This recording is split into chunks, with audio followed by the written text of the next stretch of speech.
Madame, Messieurs, nous sommes de retour à notre magazine de télévision. J'espère que vous êtes de bonne humeur. On garde le sourire avec l'éveil du soleil qui, comment dirais-je, qui alimente un petit peu notre paysage de plus en plus. Nous recevons à l'émission aujourd'hui le professeur Norman Cornett qui est avec nous. Nous parlons des arts et nous parlons évidemment de leur rôle évidemment dans l'éducation.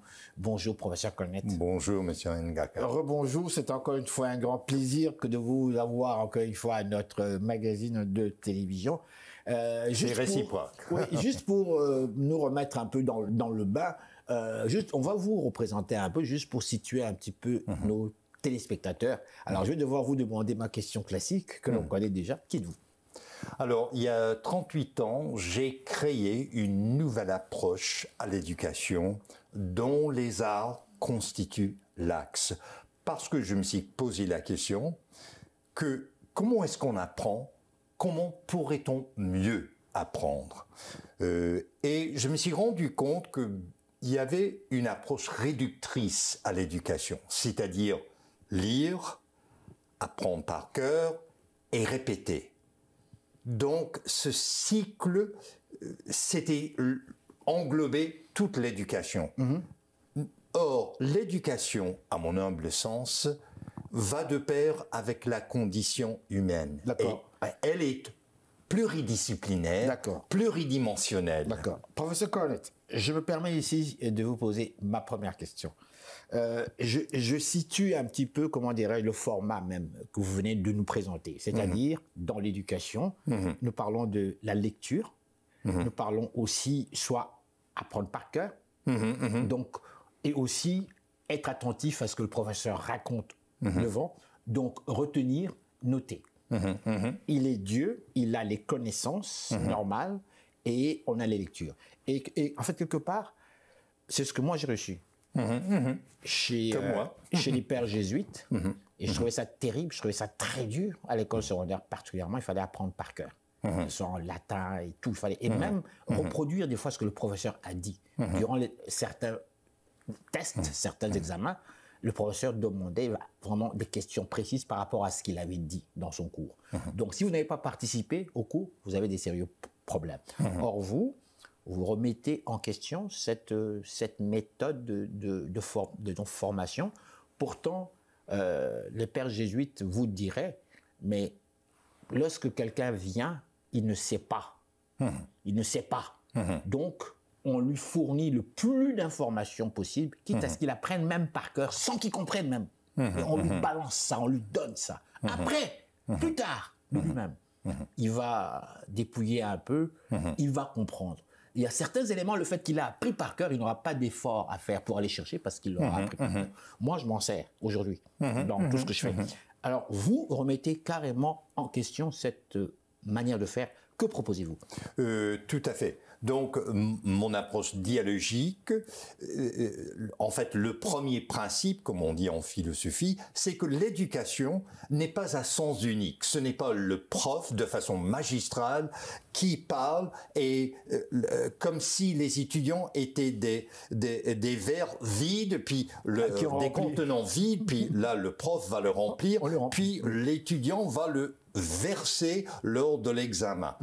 Mon approche dialogique constitue la réalité que l'éducation se fait non pas à sens unique, mais il s'agit d'une interaction, il s'agit d'un dialogue. Ça se fait à deux sens, de sorte que les étudiants ont partie prenante dans leur propre éducation. C'est même un enfant de 18 mois, Monsieur Ngaka, et je me souviens très bien une fois, je frappais à la porte d'une maison, et un enfant de 18 mois a ouvert la porte. Et cet enfant, donc c'est pré-verbal, pré-linguistique, pré-littéral, cet enfant énonçait des sons, blablabla.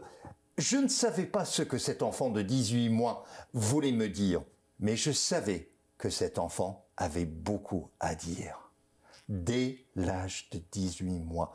Donc j'estime qu'il faut favoriser un espace narratif où l'étudiant peut conter son histoire, où l'étudiant peut dire ce qu'il ou ce qu'elle a vécu, ce qu'il ou elle a ressenti, et quel est son regard, sa perspective, son avis, son ressenti, tout ça. Donc, pour moi, c'est ce dialogue, cette interaction, cette tension dynamique qui est le locus classicus de l'éducation. Professeur Cornette, je crois, à moins que je ne m'abuse, je crois que vous avez enseigné à la Sorbonne, n'est-ce pas?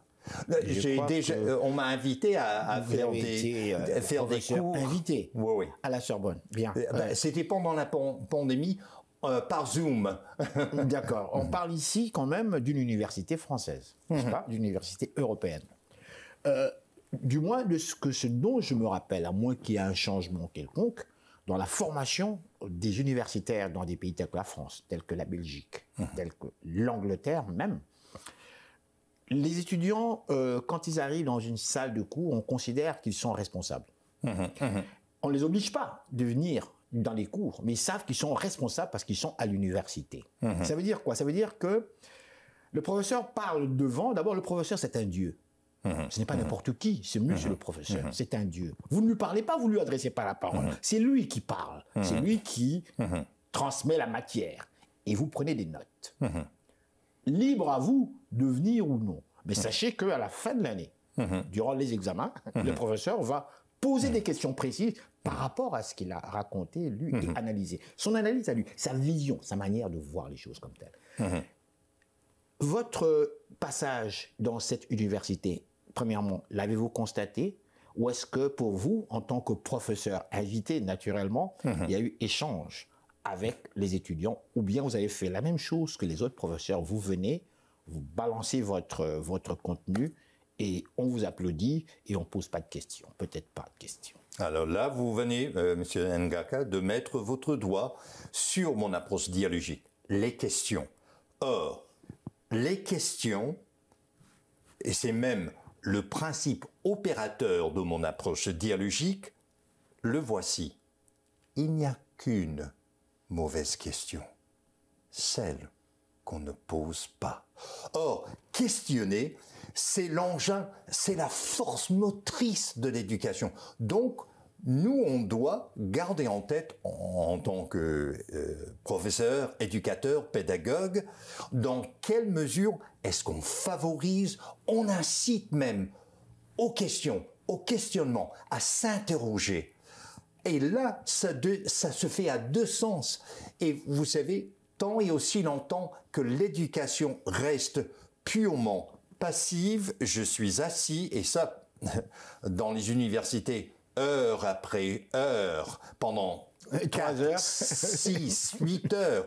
Et là, tant et aussi longtemps que l'éducation reste purement passive, eh bien, là, on doit se demander, mais quelle part est-ce que l'étudiant a dans sa propre éducation? Donc, je propose que l'éducation, au lieu d'être passive, qu'elle soit active, et active aussi bien de la part des étudiants que de la part du professeur. Savez-vous ce que vous dites là, je trouve ça très très intéressant parce que personnellement, je l'ai vérifié avec des étudiants étrangers qui m'aident d'ailleurs comme tel et à qui je posais cette question. Mais dites-moi, comment trouvez-vous l'approche des professeurs? Il dit, on aime ça ici. Parce que ici, d'abord, le prof, on le tutoie, c'est là. Deux, il devient comme notre ami. On peut échanger. Il y a en fait l'interaction. On peut ne pas être d'accord avec, parce qu'on peut aller vérifier avec Internet et tout et tout. Donc, et déjà, le travail du professeur devient très difficile. Là, en ce moment-là, parce que le prof doit vraiment être bien blindé pour être en mesure de donner les bonnes réponses et non pas les mauvaises. Alors, je ne sais pas. Je trouve que ce que vous dites là, c'est vraiment extraordinaire. C'est tout à fait révolutionnaire. Ce sont les étudiants qui devraient être contents par rapport à cela. Mais quelle est la raison d'être? Est-ce que c'est réaliste? Oui, c'est réaliste puisque je l'ai fait pendant 15 ans et je suis toujours en contact avec mes étudiants qui sont maintenant des médecins, voire des médecins spécialistes, des avocats, eux-mêmes des professeurs. Mais quelle est la raison d'être de l'université? C'est de susciter un débat d'idées. Or, un débat d'idées veut dire que ce n'est pas un monologue. Qu'est-ce qui se passe la plupart du temps dans les salles universitaires? c'est un monologue, puis ça ne se fait pas à deux sens.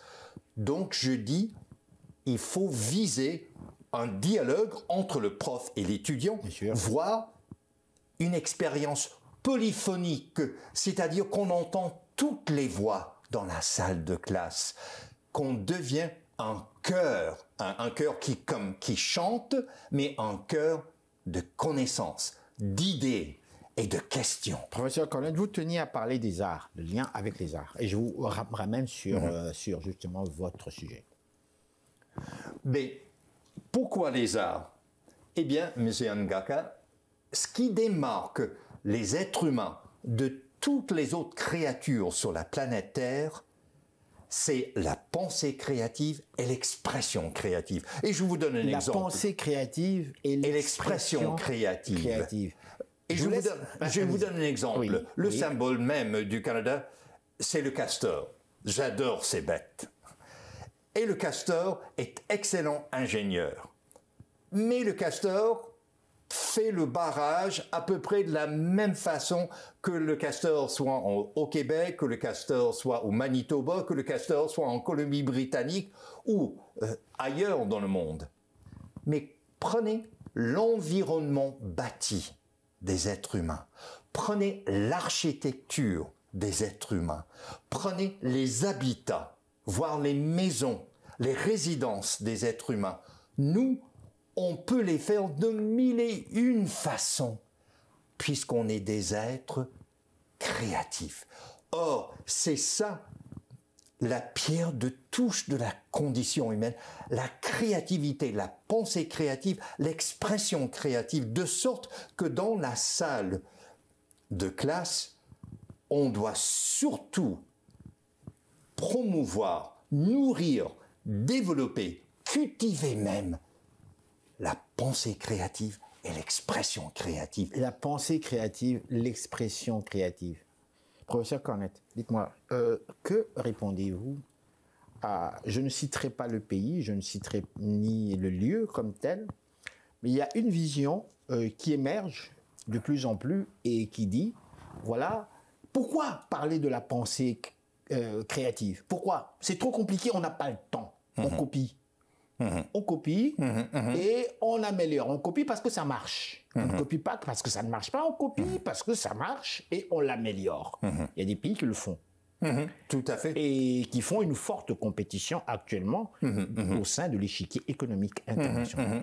Tout à fait. Alors, que répondez-vous à cette forme de pensée qui semble fonctionner et qui, particulièrement, viennent des pays que l'on considérait par le passé comme étant des pays en voie de développement, c'est-à-dire des pays du tiers-monde? Mais je dirais dans un premier temps, l'éducation doit aussi répondre à ce qu'on appelle en psychologie les besoins affectifs des étudiants. Et je vous donne un exemple. Ici même, à Montréal, au Québec, et ça, on m'invite souvent dans les facultés de sciences de l'éducation, on doit constater qu'on a un des plus hauts taux de décrochage dans l'Occident. Au niveau de l'université, vous voulez dire? Au niveau de l'école secondaire. Mais comment l'expliquez-vous? Justement, et moi j'ai fait la preuve, ce n'est pas parce que ces étudiants ne sont pas intelligents. Ah non, pas du tout. C'est que cette approche de monologue les ennuie à mort. Or, comment trouver une façon, vous savez très bien que les jeux vidéo attirent beaucoup de jeunes, y compris les enfants. C'est parce que les jeux vidéo ont saisi que l'enfant veut réagir, mais créons l'occasion pour que l'étudiant puisse réagir. Stimuler. Et stimuler. Et quand il y a des options, quand on leur offre tout un éventail, et je n'ai pas eu l'illusion qu'on va tous penser la même chose ou tous exprimer la même chose. Mais que disait le philosophe français Merleau-Ponty? Chaque perception est une interprétation. Or, quand je présente une matière, un sujet, y compris de l'actualité, je sais que si j'ai 200 étudiants dans le cours et que je leur donne carte blanche de s'exprimer, leur avis, leur point de vue, leur perspective, sur un seul et même sujet, mais Monsieur Ngaka, je vais avoir 200 perceptions différentes et 200 interprétations. Or, c'est dans cette richesse, dans ce trésor de perceptions différentes, d'interprétations différentes, qu'est-ce qu'on dit, le dicton? De la discussion.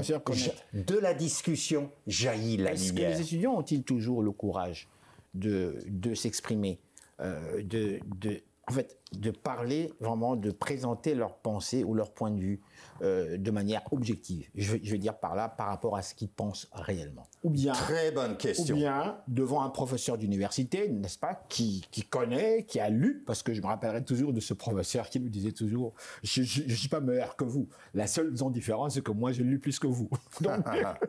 Donc j'en sais un peu plus. Alors, l'étudiant, ont-ils toujours ce courage de débattre franchement et objectivement? Mais là, vous êtes sur le point le plus pratique. Pourquoi ai-je créé cette approche dialogique il y a 38 ans?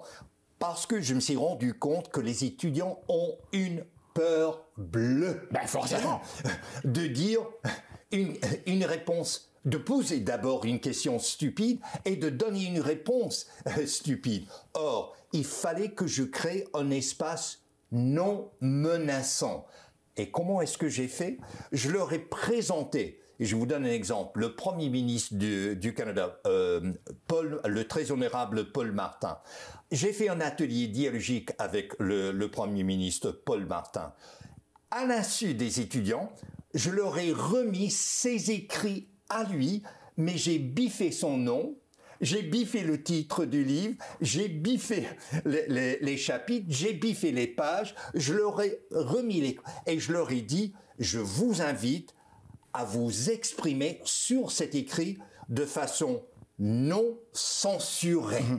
Complètement. Vous avez carte blanche. Que ça soit beau, que ça soit mauvais, que ça soit laid, que ça soit... Exprimez-vous, mais du fond, du très fond de vous-même, du fond du cœur. Or, ils ont écrit, et sans embâche, sans censure, à leur insu, quelques semaines plus tard, qui entre dans ma salle de classe? Le Premier ministre du Canada, et de façon anonyme, j'ai lu à haute voix leur réponse à ces écrits. Et d'ailleurs, c'était sur l'Afrique et la forêt tropicale, parce qu'on l'avait nommé co-président du comité sur la forêt tropicale et l'écologie en Afrique, avec cette dame nobelisée du Kenya. C'était les deux co-présidents du comité sur l'écologie en Afrique. Alors, mettez-vous à la place, vous avez 19 ans, 20 ans, 21 ans, tout au plus 22 ans, et vous entendez le professeur lire à haute voix devant 200 personnes et devant le Premier ministre du Canada ce que vous avez écrit. C'est combien valorisant. Quelle a été la réaction du Premier ministre par rapport à certains commentaires? Il est resté bouche bée. Surpris. Il ne pouvait pas croire qu'on avait une telle franchise, une telle honnêteté vis-à-vis ses écrits. Eh bien, 3 jours après, je reçois un appel d'Ottawa. C'est une dame au téléphone, elle dit professeur Normand Cornette, eh bien, le Premier ministre aimerait vous parler. Je prends le téléphone et je dis bonjour, Monsieur Martin. Il dit professeur Cornette, je tiens à vous dire, je reçois tellement d'invitations et je ne peux pas les accepter. Mais ce que j'ai vécu dans votre salle de classe était l'expérience la plus positive que j'ai jamais vécue dans une salle de classe universitaire. Professeur Cornette, le temps passe tellement vite à la télévision, vous le savez, ce n'est pas votre première expérience. Je vais synthétiser.